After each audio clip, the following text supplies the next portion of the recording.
నిన్న నాగర్ కర్నూలులో చెప్పాడు ప్రభాకర్ గారు, దానికి ఇన్ఛార్జ్ ఉండే.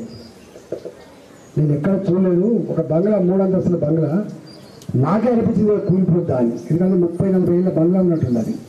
అట్లా అట్లా స్వాగతం పలికి కారణం ఉపన్యాసం ఇస్తే స్వాగతం పలకరు.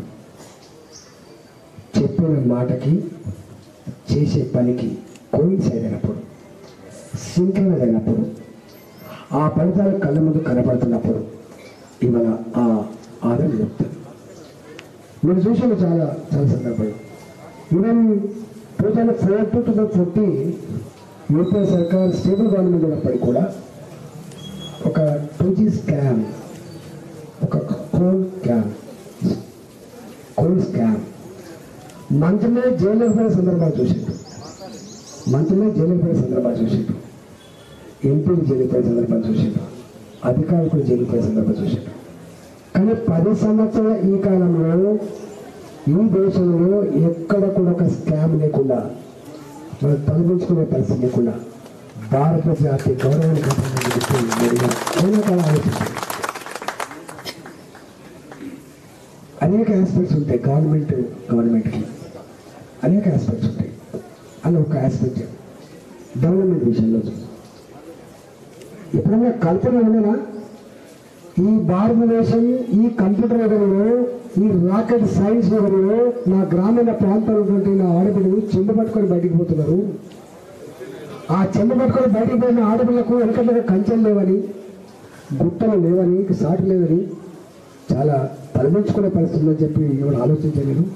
స్వచ్ఛ భారత్ పేట గ్రామీణ ప్రాంతాల్లో చిన్నదే కావచ్చు కాక, ఇష్యూ చాలా చిన్నది కావచ్చు కాక, కానీ నా భారత జాతి ఆడబిడ్డల ఆత్మగౌరవం కాపాడే బిడ్డ మోడీ గారు అని చెప్పి అంటున్నమాట. వాస్తవంగా ఆలోచించి నేను చెప్పండి కదా, ఆలోచించలేదు. ఇవాళ స్వచ్ఛ భారత్ చీపుగడ్డలు పువ్వు ఊరుతుందా అని చెప్పి మాట్లాడుతూ ఉండొచ్చు. ఇవాళ మీకు తెలుసు, మీరు ఆలోచించండి. గ్రామీణ ప్రాంతాల్లో ఇవాళ ఏమాత్రమైన అభివృద్ధి జరిగితే అది డబ్బులు మనవే, ఎక్కడ డిస్ప్యూట్ లేదు.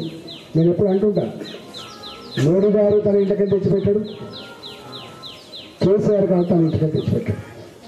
మనం కట్టిన పన్నుల డబ్బు అది కేంద్రాన్ని కడుతుండొచ్చు, రాష్ట్రాలు కడుతుండొచ్చు, కానీ ఆ డబ్బులైనా దేనికి ఖర్చు పెట్టాలనేటువంటి ఆలోచన ఉండాలి.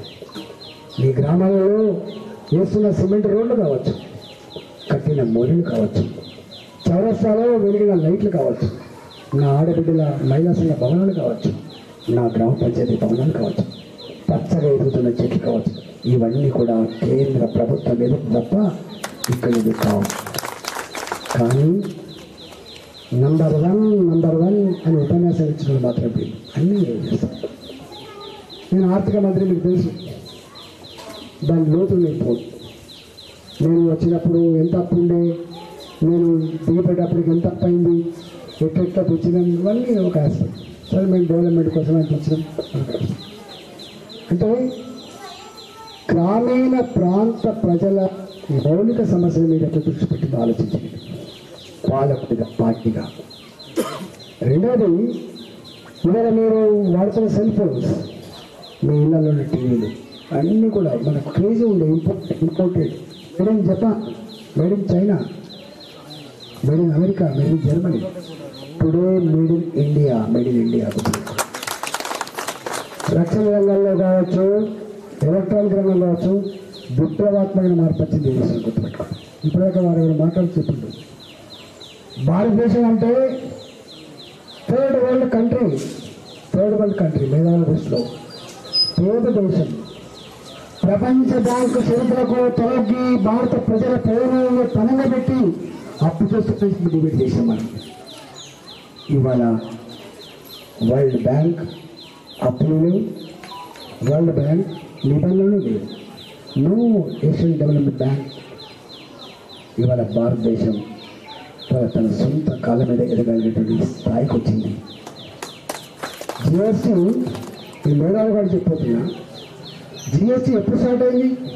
యూపీఐలో స్టార్ట్ అయింది. కానీ ధైర్యం చేయలేదు.